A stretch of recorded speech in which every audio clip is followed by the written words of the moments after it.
اثر دیکھ رہا ہوں. تمام تعریفیں اللہ کے لیے. درود اور سلام محمد اور آل محمد کے.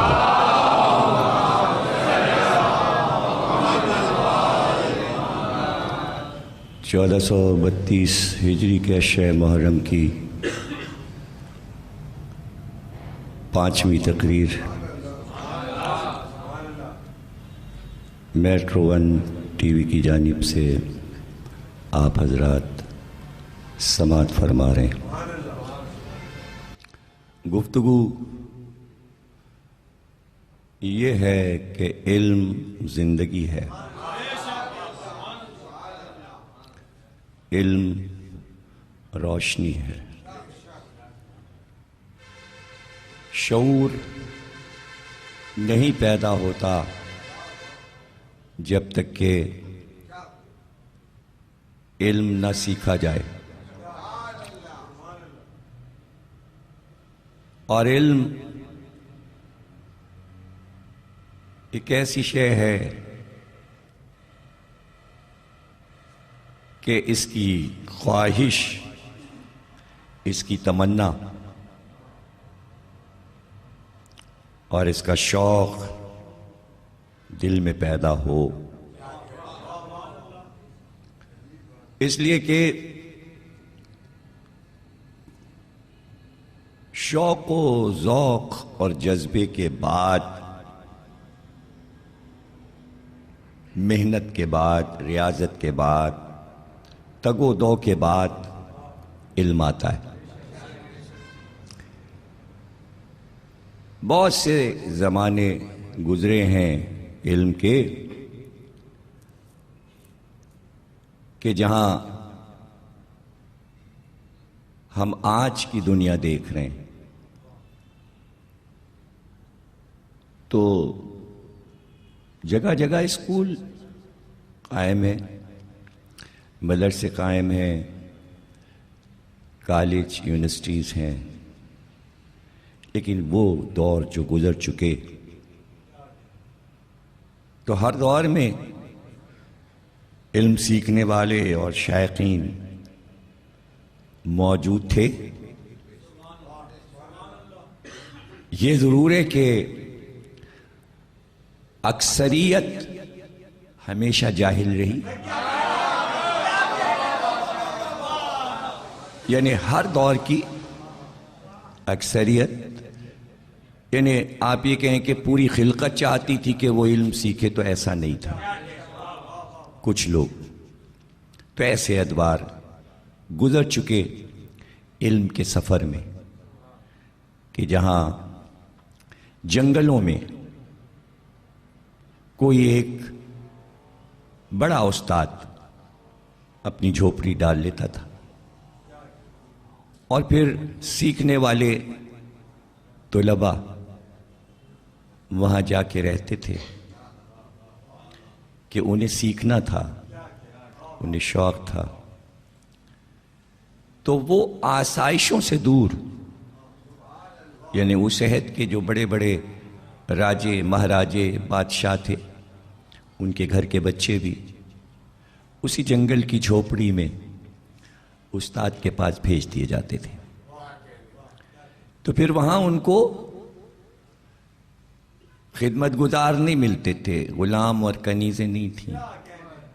کپڑے انہیں خود دھونے ہوتے تھے، کھانا انہیں خود پکانا ہوتا تھا، سارے کام وہ خود کرتے تھے اور علم بھی سیکھتے تھے. اور جنگل میں ماں باپ سے دور، رشتہ داروں سے دور، دوستوں سے دور، شہر کی آسائش اور عیش و عشرت سے بہت دور. اور پھر جب وہ پڑھ کے آتے تھے، سیکھ کے آتے تھے، تو علم کا خزانہ ساتھ لاتے تھے. تو کوئی پوری خلقت تھوڑی چلی جاتی تھی جنگل میں استادوں کے پاس.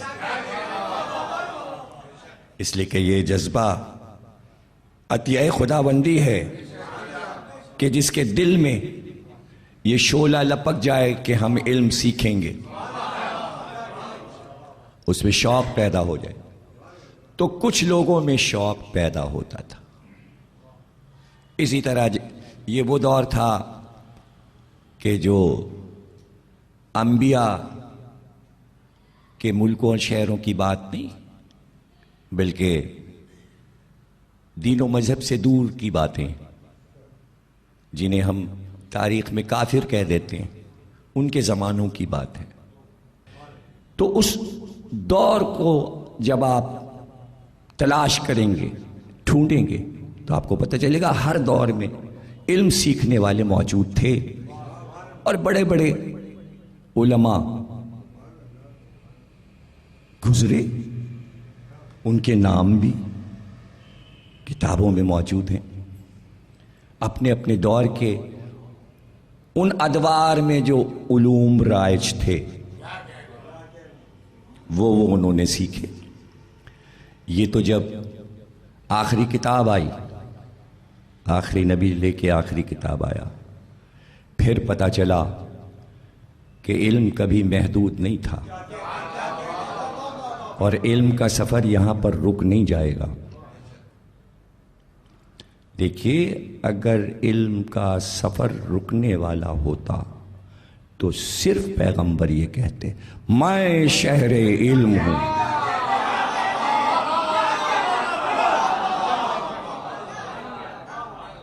دیکھیے کہاں کہاں آپ یہ محاورہ استعمال کرتے ہیں. خدا نہ کرے کسی کا جھگڑا ہو جائے، بھئی آپ کا جھگڑا ہو گیا، ہاں ہو گیا، لیکن میرے لیے چاہے انہوں نے اپنے دل کے دروازے بند کر دیے ہوں، لیکن ہم نے ان کے لیے اپنے دروازے کھلے رکھے.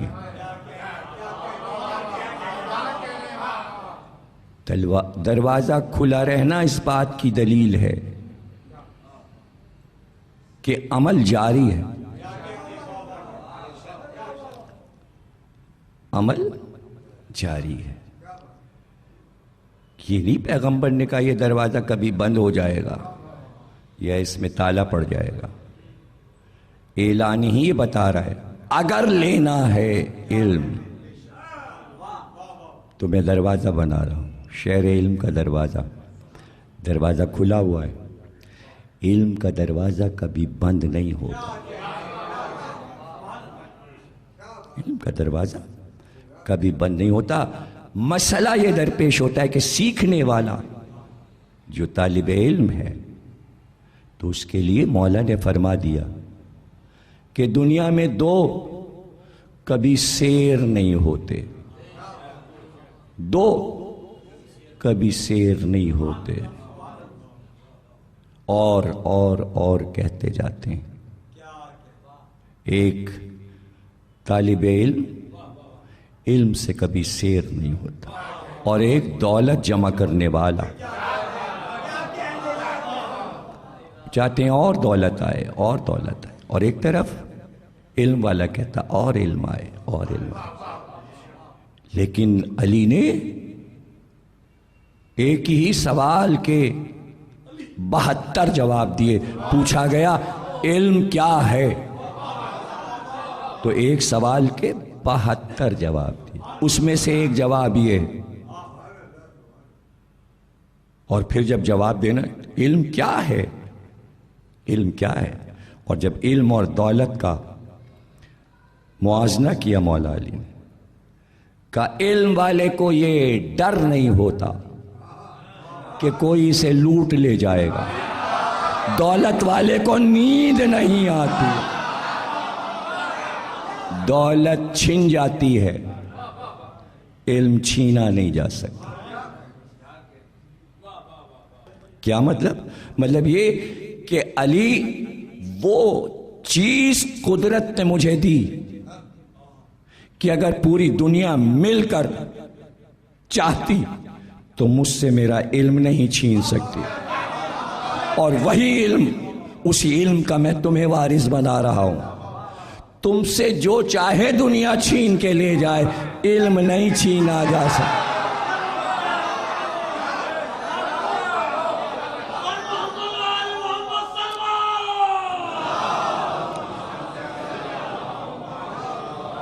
علم جاننے والے کو کوئی خطرہ نہیں ہوتا، اور علم جاننے والا جو عالم ہوتا ہے وہ ہر صدی میں عالم رہتا ہے، اور وہ چلا جائے دنیا سے، لیکن جو لوگ اس سے لے رہے ہیں اور استفادہ کر رہے ہیں وہ قیامت تک سفر جاری رہے گا۔ تو پتہ چلا علی کا علم کل بھی اسی طرح محفلوں میں لٹایا جا رہا ہے اور آج بھی لٹایا جا رہا ہے، تاکہ اندازہ ہو کہ لمٹ نہیں ہے، طول و عرض میں علم نہیں ہے۔ اللہ اپنے محبوب بندوں کو وہ علم دیتا ہے کہ جو کبھی ختم نہ ہو۔ 1400 سال گزر گئے، سناتے سناتے مجلس میں پڑھتے پڑھتے تو کوئی کہتا کہ ہاں بھائی ختم ہو گیا، اب دہرایا جا رہا ہے۔ پیغمبر نے وہ چیز عطا کی علی کو، اور چیز لفظ ہے عین لام میم،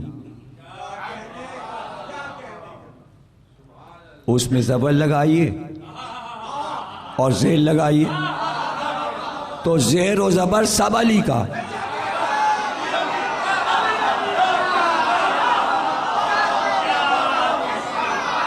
لکھا ایک ہی طریقے سے جاتا ہے، علم بھی علم بھی، دو ایسی چیزیں دے دیں اعلان کر کے،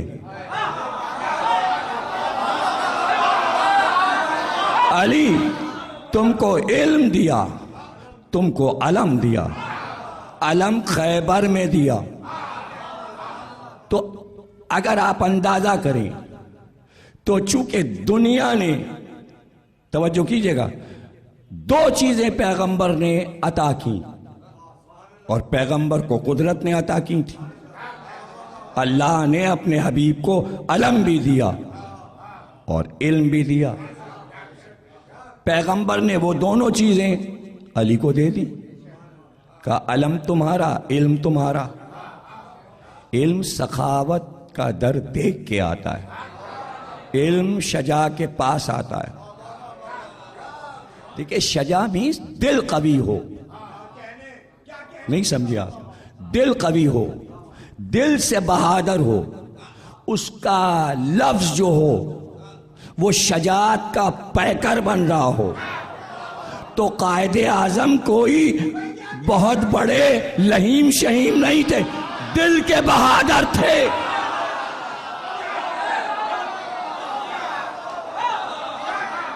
کہا تھا کہ پاکستان بنائیں گے تو بنا کے دکھا دیا۔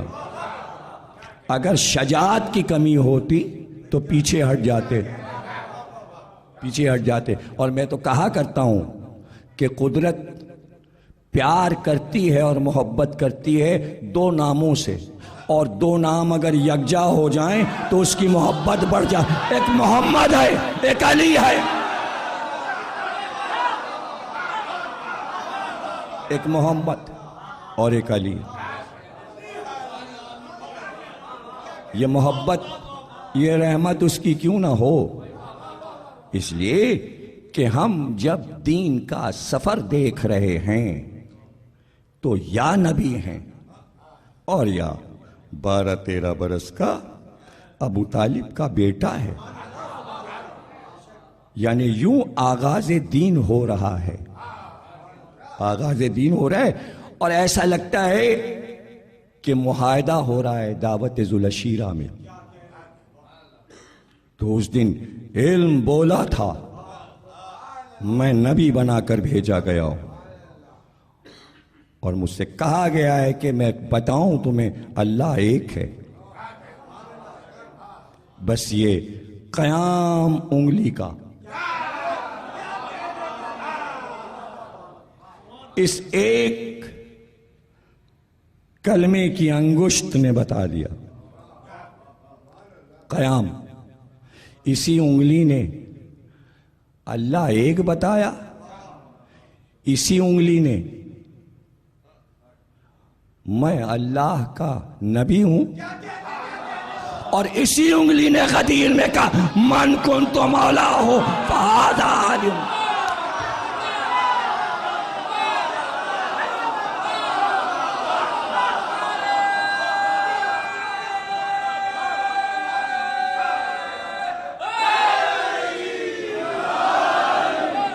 کہو اللہ ایک ہے، کہو اللہ ایک ہے، کہو اللہ ایک ہے.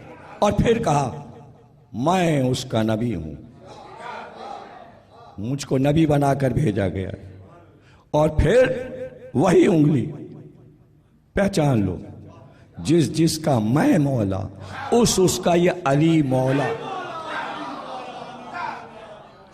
تو یہ انگلی جو ہے علم ہے، علم نہ ہوتی تو الف بن کے دعوت ذوالشیرہ میں کیوں اٹھتی؟ اور آپ یہ کہہ سکتے تھے کہ پیغمبر نے انگلی بلند کی، اللہ ایک ہے. تو بس اس کے علاوہ انگلی کو کہیں اور اشارتن بھی نہ استعمال کیجیے گا. لیکن یہی انگلی یوں گئی، میں اللہ کا نبی ہوں، اور پھر علی کی طرف گئی. تو اللہ سے یوں چلی، پھر نبی کی طرف آئی، پھر ولی کی طرف گئی. تو اگر ہم مجلس کے بعد کہیں السلام علیکہ یا ابا،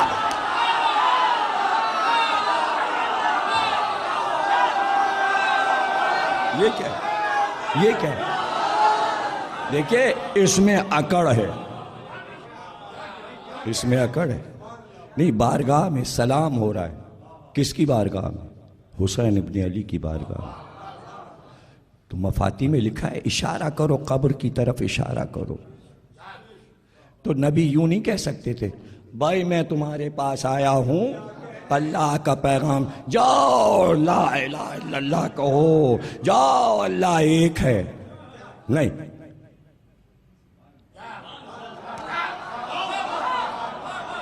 اس کی کیا ضرورت ہے؟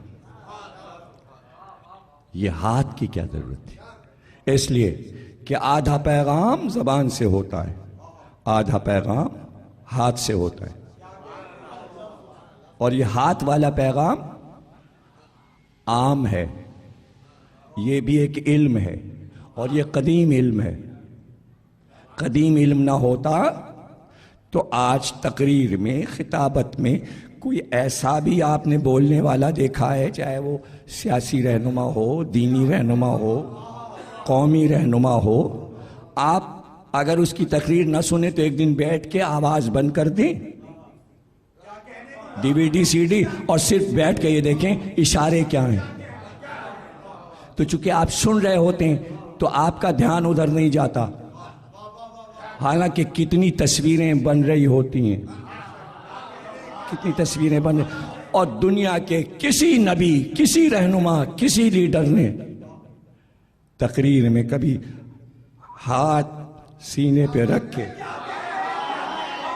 بلکہ ہاتھوں کو آزاد رکھ کے تقریر کی. بول نہیں سکتا، کسی کے ہاتھ باندھ دیجئے اور کہیے تقریر کرو، کر ہی نہیں پائے گا، بار بار یوں یوں یوں یوں کرے گا.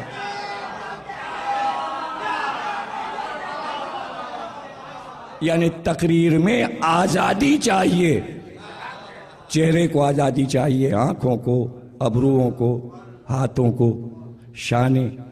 اس لیے کہ انبیاء جب تقریر کرتے تھے، یا بڑے بڑے فلسفی سقراط و ارسطو اور افلاطون، تو اب آپ خود ہی دیکھ لیجئے کہ کوئی ایسا رہنما ہے جس کی تصویر میں آپ نے ہاتھ نہیں دیکھا. تو ہاتھ کے ساتھ کیوں تصویر ہے؟ قائد اعظم، لیاقت علی خان، یعنی کوئی بھی دیکھ لیجئے. گرو نانک کا آج کل جنم دن منایا جا رہا ہے پاکستان میں، ٹرینیں آ رہی ہیں انڈیا سے، ان کا جنم دن ہو رہا ہے، ان کی ولادت کی تاریخ ہے، اور سب سکھ یہاں آ رہے ہیں. گرو نانک کی تصویر میں ہاتھ دیکھیے، مہاتما بدھ کی تصویر میں ہاتھ دیکھیے. جتنے سیاسی رہنما گزرے ہیں، چرچل ہے، ابراہیم لنکن ہے، امریکہ کے وزراء ہیں، برطانیہ کے، یورپ کے، ہاتھ. اس کے معنی اس میں کوئی پیغام ہے. تو اب جانے والا جب مر جاتا ہے تو تصویر رہ جاتی ہے. تو اب وہ بول تو سکتا نہیں، اس کے اصل پیغام کا پتہ اس کے ہاتھ سے چلتا ہے، اس کے ہاتھ سے چلتا ہے۔ تو اب ظاہر ہے کہ اگر اللہ ہی یہ بتا دے کہ ہاتھ میں پیغام ہے، اس لیے اللہ نے قرآن کی آیت میں اعلان کیا، ید اللہ فوق ایدیہم، اے میرے حبیب، یہ آپ کے ہاتھ پہ جو بیعت ہو رہی ہے یہ آپ کا ہاتھ نہیں ہے، میرا ہاتھ ہے، اللہ کا ہاتھ ہے۔ تو اب ہاتھ کا علم قدیم تھا، آدم کے دور سے آ رہا تھا۔ دیکھیں یہ جتنے علوم چلے اس میں سے ایک علم ہاتھوں کا اشارہ ہے، یہ ہاتھ پورا علم ہے، ہاتھ کی ہر لکیر علم ہے۔ علم نجوم کو چھوڑ دیجئے، اس کی بات نہ کیجئے، صرف ہاتھ پورا ہر انسان کا علم رکھتا ہے، انگلیوں میں علم ہے۔ ارے علم چھپانا ہوتا تو آج انگوٹھوں کے نشان لیے جاتے، اور اب تو بات بڑھ گئی بھیا، پہلے تو انگوٹھا کافی تھا، اب تو دونوں ہاتھوں کی 5 انگلیوں کے نشان لیے جا رہے ہیں، یعنی علم اور بڑھ گیا، انگوٹھے سے نکلا اور پنجتن میں سمایا۔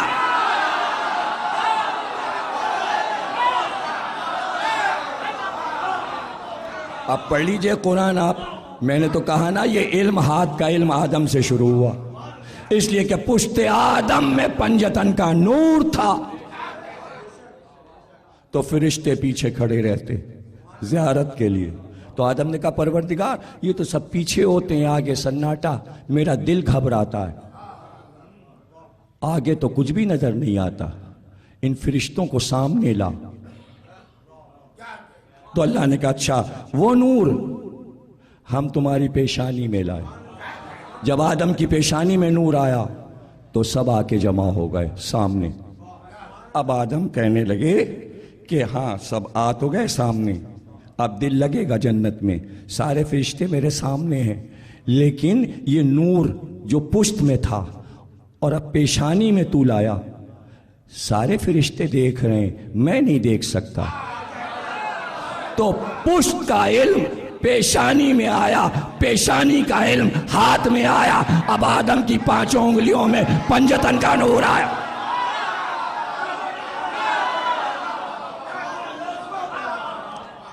نور ہاتھوں میں آیا تاکہ فرشتے بھی دیکھیں اور آدم جب چاہیں زیارت کریں۔ تو اب ترتیب، جب نور اترا تو ترتیب کیا رکھی، توجہ کیجئے گا، چونکہ کلمے کی انگلی تھی، آدم کی اس انگلی میں نور محمد اترا، اس انگلی میں نور محمد اترا، اس انگلی میں نور علی اترا، اس انگلی میں نور فاطمہ اترا، یہاں نور حسن اترا، اور حسین کا نور یہاں آیا۔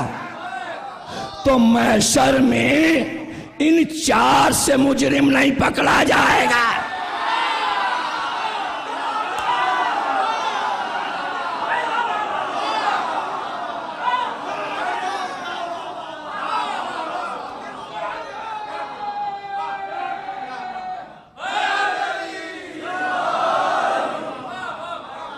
تو قدرت کی نظر میں ہے کہ میرا حبیب کہے گا حسین منی و انا من الحسین، تو آمنے سامنے پہلو میں رہنا چاہیے،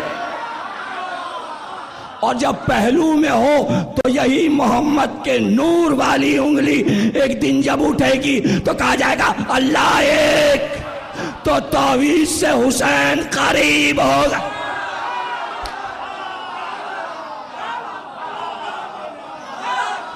تو آدم کے ہاتھ میں نور تھا، آدم کے ہاتھ میں نور تھا، تو آدم کا ہاتھ علم بن گیا، آدم کے بعد وہی ہاتھ نوح کا ہاتھ علم بن گیا۔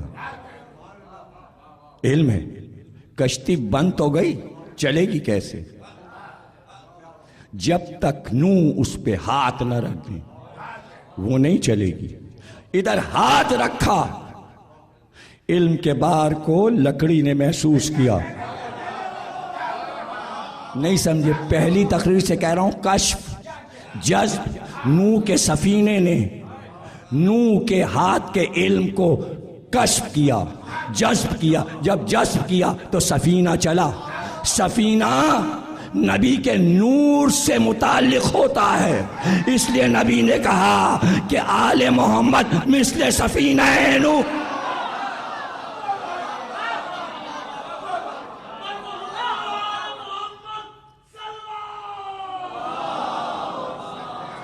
کشتی چل رہی ہے، نہیں رکے گی جب تک نوح ہاتھ رکھ کے کہیں تھم جا. دیکھیے روکنے کا اشارہ یہی ہے. سواری کو روکا بھی یوں ہی جاتا ہے، رک جا، تھم جا. پھر یہی ہاتھ ابراہیم کا ہاتھ علم بن جائے گا، علم بن جائے گا.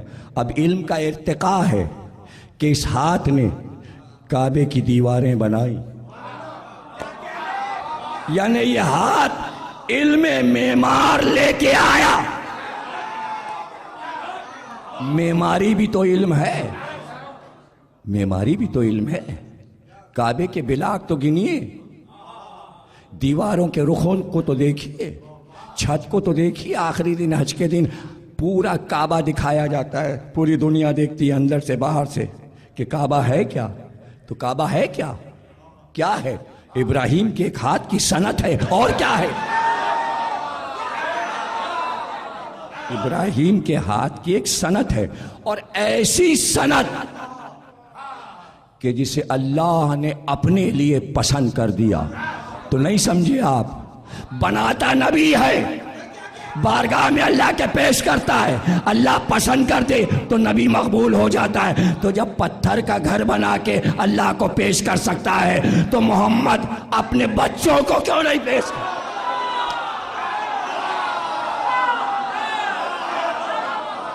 یہ تیرے لیے، یہ تیرے لیے، حسن اور حسین تیرے لیے میں نے پالا ہے، اور تیرے لیے. تو ابراہیم کا ہاتھ بھی علم بنا، موسیٰ کا ہاتھ بچپن سے علم بنا. علمی تو تھا، اس لیے کہ فرعون یہ کہہ رہا تھا کہ کیا یہ عام بچہ ہے؟ آسیہ کہہ رہی تھی ہاں عام بچہ. کہا ہم اس کا امتحان لیں. ارے بچے کا بھی کہیں امتحان لیا جاتا ہے؟ مگر فرعون کے ذہن میں سمائی تھی کہ میں اس کا امتحان. کہا ایک طرف انگارے رکھ دو، ایک طرف بہت سارے یاقوت رکھ دو، بچے کو بیچ میں چھوڑ دو، دیکھیں کدھر جاتا ہے. اگر جواہرات کی طرف گیا تو پھر یہ عام بچہ نہیں ہے، اور اگر آگ کی طرف چلا گیا تو عام بچہ ہے. یہ دونوں کے رنگوں کو پہچان نہیں پایا، انگارے کے رنگ اور یاقوت کے رنگ. انگاروں کو یاقوت سمجھ کر چلا جائے گا. تو جو کچھ فرعون کے ذہن میں تھا وہ غیب میں تھا. عالم الغیب جانتا تھا کہ یہ کیا سوچ رہا ہے. تو توجہ کیجئے گا، بندے کچھ بھی سوچیں کہ ہم ایسا کریں گے، ایسا کریں گے، ایسا کریں گے، لیکن اللہ کو پتا ہے تم ایسا کرو گے تو ہم ایسا کریں گے.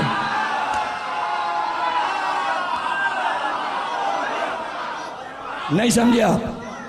اگر آپ ذہن میں یہ بات بٹھا لیں تو میں آگے بڑھوں. فرعون نے دل میں سوچا اگر یہ یاقوت اٹھا لے گا تو یہ بہت خاص بچہ ہے، اور ہو سکتا ہے وہی نبی نہ ہو جس کی پیشین گوئی ہو چکی. اور اگر آگ کی طرف گیا تو ہم سمجھیں گے نا سمجھ ہے، ایسے ہی عام خاندان کا ہے، کوئی عام بچہ ہے. فیصلہ اس نے ذہن میں محفوظ رکھا تھا، فیصلہ اس نے ذہن میں محفوظ رکھا تھا. اور موسیٰ چلے، گھٹنیوں چلے، چھوٹے سے تو تھے، گھٹنیوں چلے اور یاقوتوں کی طرف چلے، اس لیے کہ عام بچے تو تھے نہیں سمجھا. ارے نبی ہونے والے تھے، نبی گھرانے کے تھے، عمران کے بیٹے تھے. نبوت کے گھرانے میں پیدا ہوئے تھے، یعقوب کے خاندان میں پیدا ہوئے تھے، یوسف کے خاندان میں پیدا ہوئے تھے، اجداد تو موسیٰ کے یہی تھے، نبوت کا گھرانہ تھا، تو عام بچے تو تھے نہیں، اس لیے یعقوب کی طرف چلے۔ اللہ نے جبریل سے کہا موسیٰ کا ہاتھ پکڑ کے انگاروں پہ رکھ دو۔ فرعون نے کیا سوچا تھا؟ فرعون نے کیا سوچا تھا اور قدرت نے کیا چاہا؟ تو فرعون نے کہا ہاں یہ عام بچہ ہے، انگارے پہ ہاتھ رکھ دیا جبریل نے، اب ہاتھ تو گیا جل اور ہاتھ میں پڑ گیا چھالا۔ چھالا اپنی جگہ، ہاتھ علم ہے۔ ارے علم کی راہ میں اگر چھالے بھی پڑ جائیں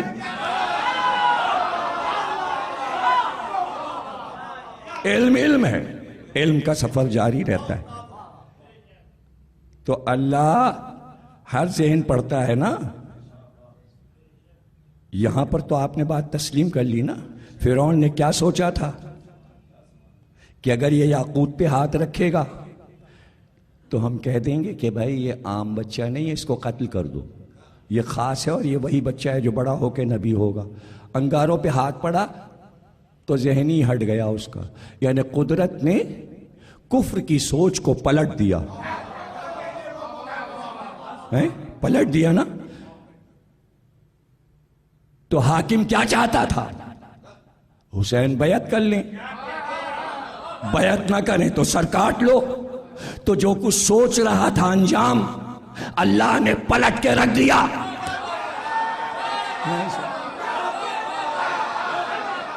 اس نے کیا سوچا اور قدرت نے کیا چاہا؟ قدرت نے کہا حسین سے قتل ہو جاؤ، قتل ہو جاؤ، بیعت نہ کرنا، قتل ہو جاؤ۔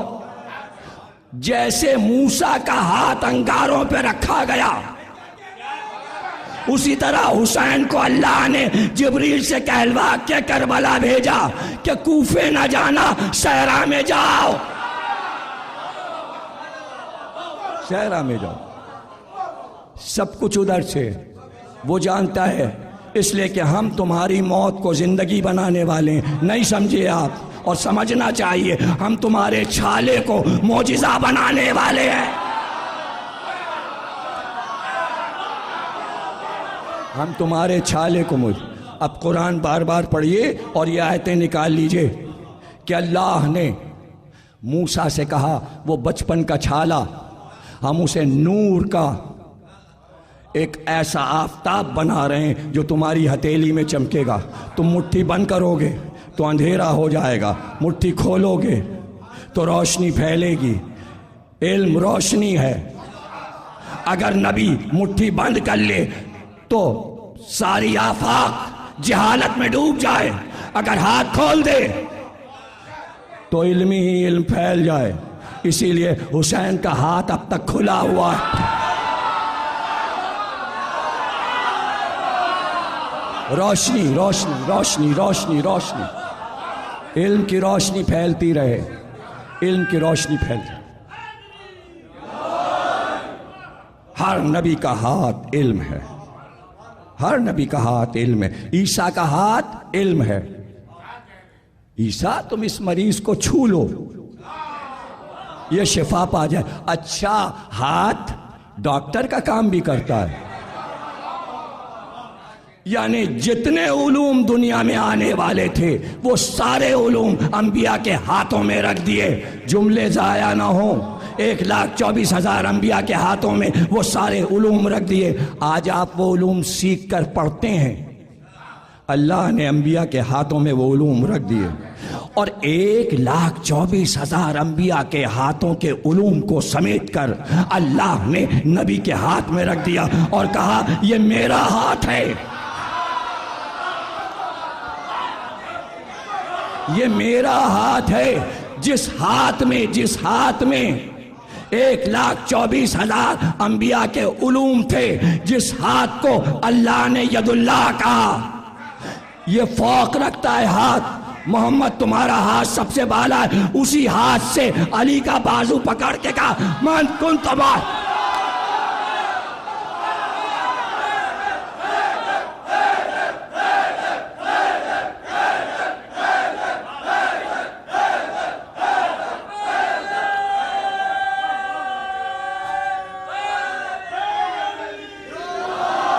علم کا سفر ہے،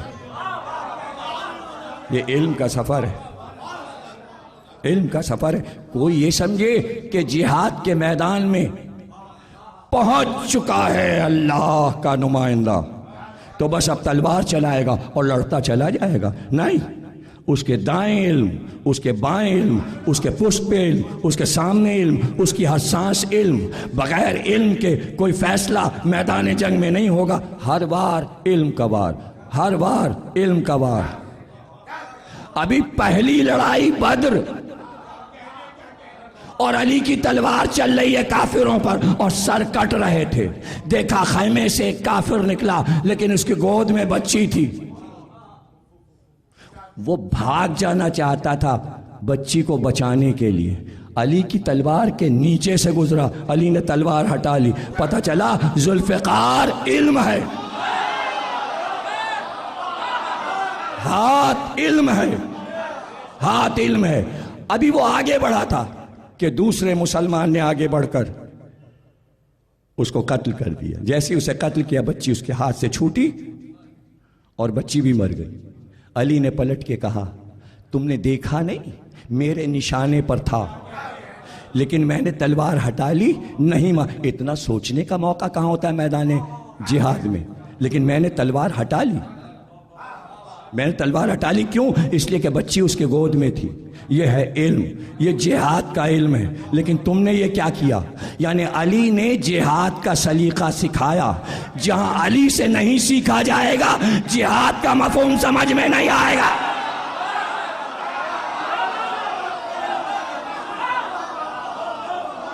جہاد کوئی جذبہ نہیں ہے کہ جنگ کی آگ میں کود گئے، جہاد علم ہے۔ جیسے توحید علم، عدل علم، نبوت علم، امامت علم، قیامت علم، نماز علم، روزہ علم، حج علم، زکوٰۃ علم، خمس علم، تولا علم، تبرع علم، یہ سب علوم ہیں اور ان کے چشمے بہتے جاتے ہیں۔ صرف سیکھے علم سمجھ کر تو سمجھ میں آئے کہ علم کیا ہے، یہی بتانے کمر کس کے آئے تھے۔ اور راستے کا سفر ہے اور گھوڑے پر حسین تشریف فرما ہیں اور غنودگی ہو گئی اور مقام ہے قصر بنی مقاتل، منزل کا نام ہے۔ ایک دفعہ آنکھ جو کھلی تو کہا ان للہ و انا الیہ راجعون۔ علی اکبر کا گھوڑا ساتھ چل رہا تھا، قریب ہے کہ بابا یہ کلمہ تو ہر وقت کہا جاتا ہے لیکن اس وقت کوئی خاص وجہ؟ کہا بیٹا آنکھیں جھپکیں تو میں نے جیسے خواب میں محسوس کیا کہ کوئی ندا کرنے والا منادی پکار رہا ہے کہ یہ قافلہ جا رہا ہے آگے آگے، موت اس کے تعاقب میں، موت اس کا پیچھا کر رہی۔ کہا بابا کیا ہم حق پر نہیں ہیں؟ کہا بے شک علی اکبر ہم سب حق پر ہیں۔ کہا بابا جب ہم حق پر ہیں تو پھر کیا پرواہ، موت ہم پر آ پڑے یا ہم موت پہ جا پڑے۔ صاحب نہج البلاغہ کا پوتا ہے، علم بول رہا ہے، علم کا گھرانہ ہے، علم بول رہا ہے۔ اللہ اکبر۔ شبیہ محمد ہیں، اس میں بھی علم ہے۔ جو صورت اللہ نے اپنے بندوں کو عطا کی ہے اس میں بھی علم ہے، اور جو صورت محمد کو عطا کر دی ایسی صورت کائنات میں کسی کو نہیں ملی۔ اسی صورت کی شبیہ تھے علی اکبر، بلکہ علی اکبر میں اتنے صفات تھے، نام علی تھا، دادا کا نام ملا، خلق اخلاق چچا جیسا تھا، خلق حسنی، صبر حسین جیسا تھا، صورت محمد جیسی تھی، اور سن فاطمہ زہرا جیسا تھا۔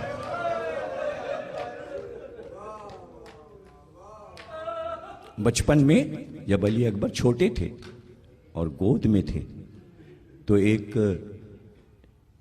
عیسائی آیا مدینے اور اس نے آ کر کہا، دعویٰ کیا اس نے مسجد نبوی میں کہ میں مسلمان ہونا چاہتا ہوں، کلمہ پڑھنا چاہتا ہوں۔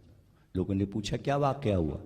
کہ رات کو میں نے محمد کو خواب میں دیکھا، نبی آخر کو خواب میں دیکھا ہے۔ امام حسین کو بلایا گیا، آپ نے اس کا خواب سنا، کہا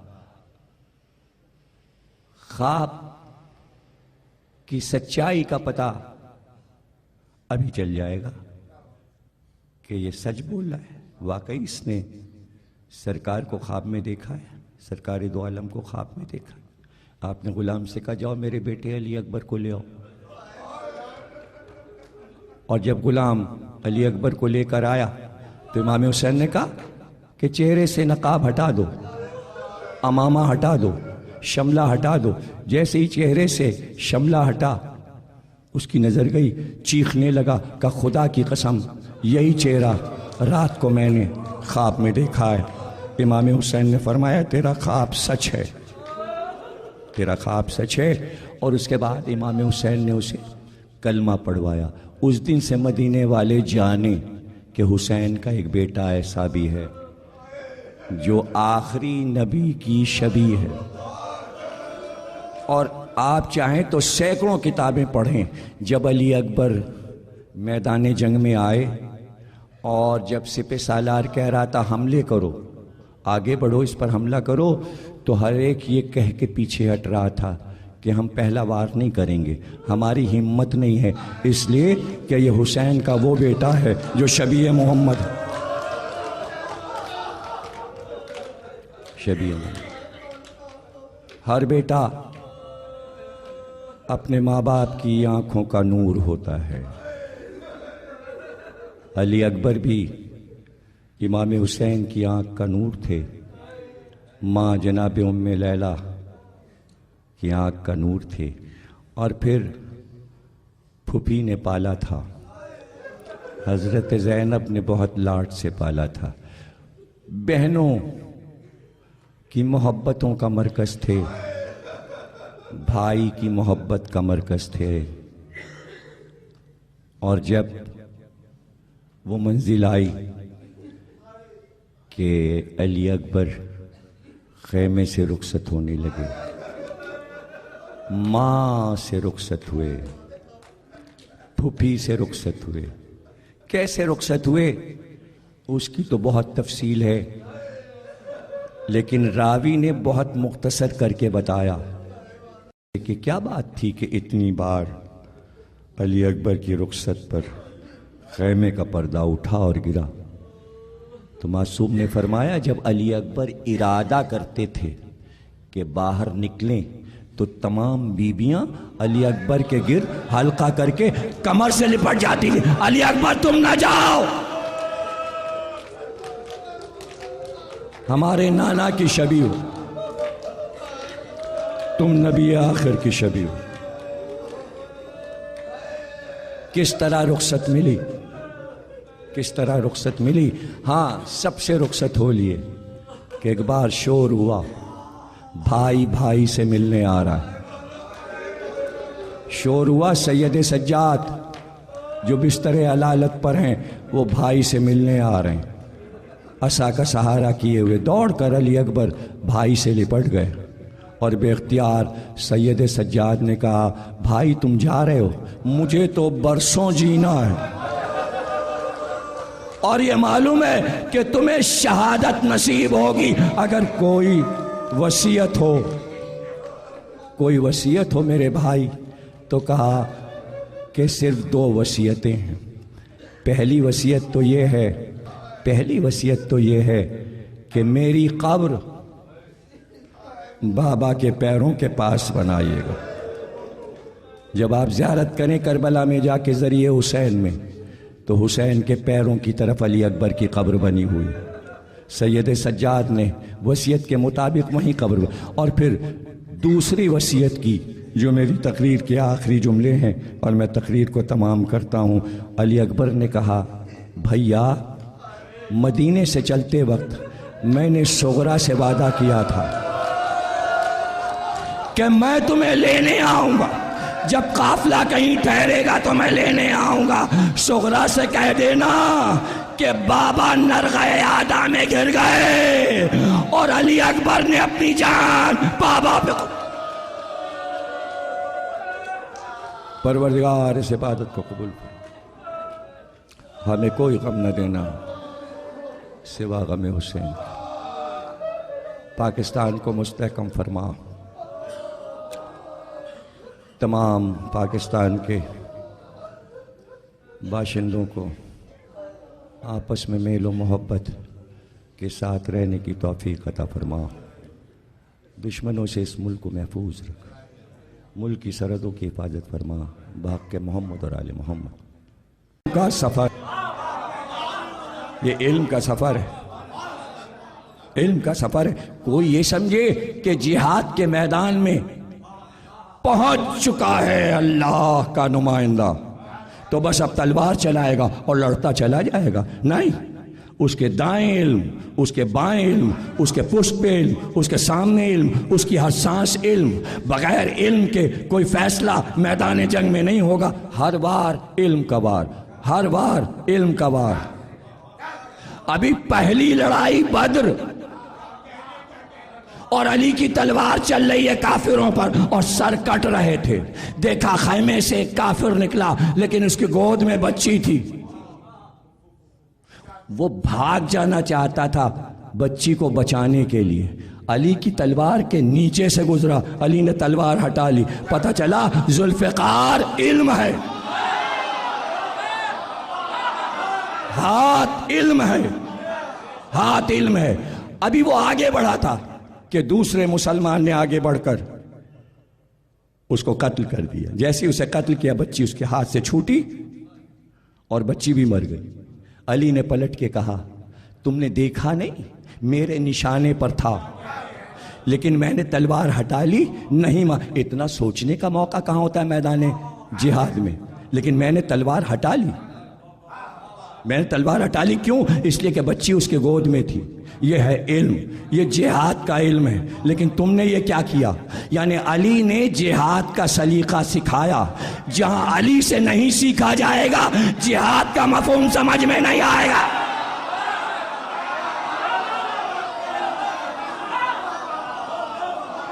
جہاد کوئی جذبہ نہیں ہے کہ جنگ کی آگ میں کود گئے، جہاد علم ہے، جیسے توحید علم، عدل علم، نبوت علم، امامت علم، قیامت علم، نماز علم، روزہ علم، حج علم، زکوٰۃ علم، خمس علم، تولا علم، تبرع علم، یہ سب علوم ہیں اور ان کے چشمے بہتے جاتے ہیں۔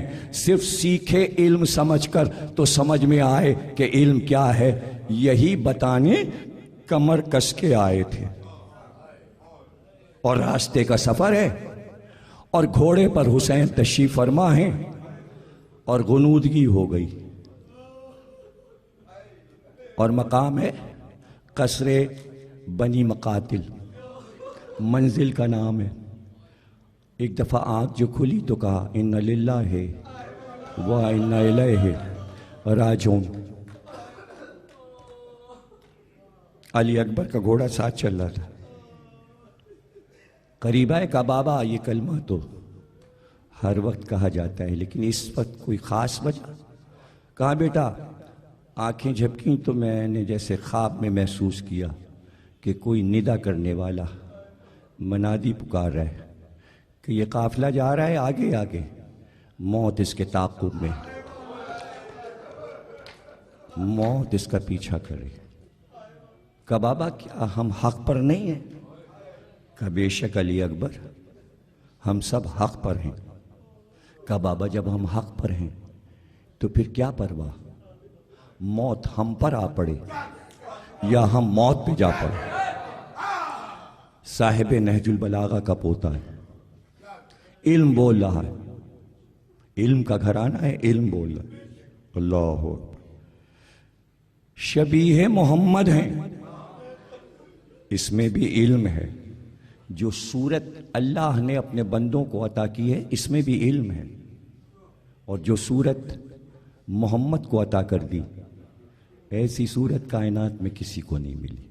اسی صورت کی شبیہ تھے علی اکبر، بلکہ علی اکبر میں اتنے صفات تھے، نام علی تھا، دادا کا نام ملا، خلق اخلاق چچا جیسا تھا، خلق حسنی، صبر حسین جیسا تھا، صورت محمد جیسی تھی، اور سن فاطمہ زہرا جیسا تھا۔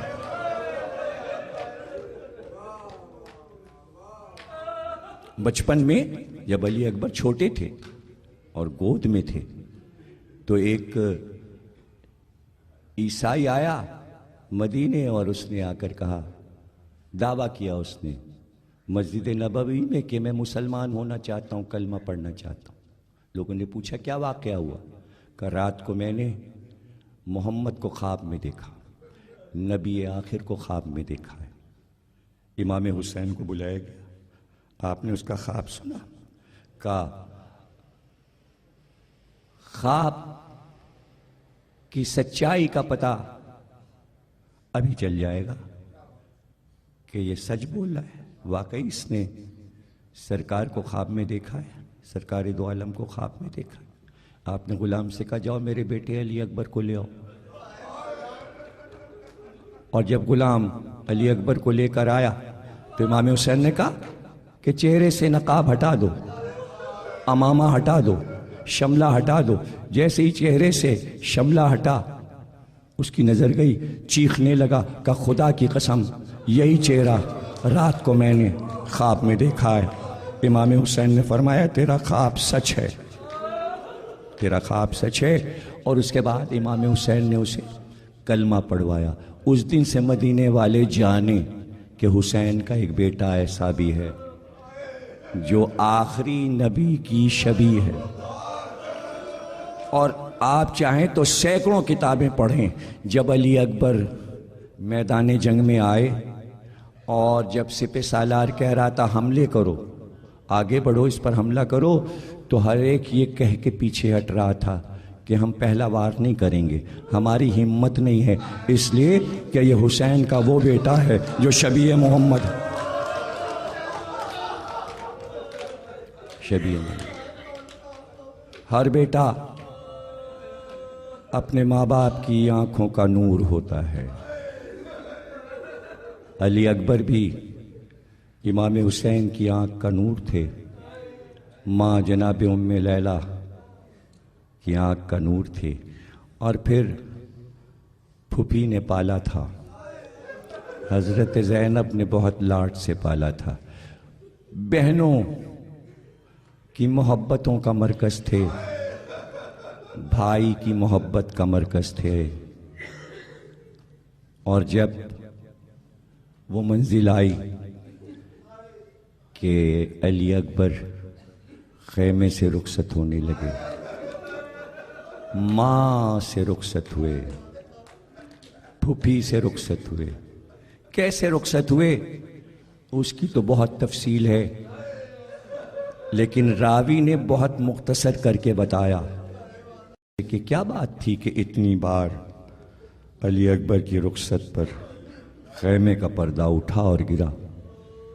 تو معصوم نے فرمایا جب علی اکبر ارادہ کرتے تھے کہ باہر نکلیں تو تمام بیبیاں علی اکبر کے گرد حلقہ کر کے کمر سے لپٹ جاتی تھی، علی اکبر تم نہ جاؤ، ہمارے نانا کی شبیہ ہو، تم نبی آخر کی شبیہ ہو۔ کس طرح رخصت ملی، کس طرح رخصت ملی؟ ہاں سب سے رخصت ہو لیے کہ ایک بار شور ہوا، بھائی بھائی سے ملنے آ رہا ہے، شور ہوا، سید سجاد جو بستر علالت پر ہیں وہ بھائی سے ملنے آ رہے ہیں، عصا کا سہارا کیے ہوئے دوڑ کر علی اکبر بھائی سے لپٹ گئے، اور بے اختیار سید سجاد نے کہا بھائی تم جا رہے ہو، مجھے تو برسوں جینا ہے، اور یہ معلوم ہے کہ تمہیں شہادت نصیب ہوگی اگر کوئی وصیت ہو، کوئی وصیت ہو میرے بھائی۔ تو کہا کہ صرف 2 وصیتیں ہیں، پہلی وصیت تو یہ ہے، پہلی وصیت تو یہ ہے کہ میری قبر بابا کے پیروں کے پاس بنائیے گا، جب آپ زیارت کریں کربلا میں جا کے ذریعہ حسین میں تو حسین کے پیروں کی طرف علی اکبر کی قبر بنی ہوئی، سید سجاد نے وصیت کے مطابق وہیں قبر اور پھر دوسری وصیت کی جو میری تقریر کے آخری جملے ہیں اور میں تقریر کو تمام کرتا ہوں. علی اکبر نے کہا بھیا مدینے سے چلتے وقت میں نے صغرا سے وعدہ کیا تھا کہ میں تمہیں لینے آؤں گا، جب قافلہ کہیں ٹھہرے گا تو میں لینے آؤں گا. صغرا سے کہہ دینا کہ بابا نرغہ آدھا میں گر گئے اور علی اکبر نے اپنی جان بابا پہ. پروردگار اس عبادت کو قبول کر، ہمیں کوئی غم نہ دینا سوا غم حسین. پاکستان کو مستحکم فرما، تمام پاکستان کے باشندوں کو آپس میں میل و محبت کے ساتھ رہنے کی توفیق عطا فرما. دشمنوں سے اس ملک کو محفوظ رکھ، ملک کی سرحدوں کی حفاظت فرما. بحق محمد اور آل محمد.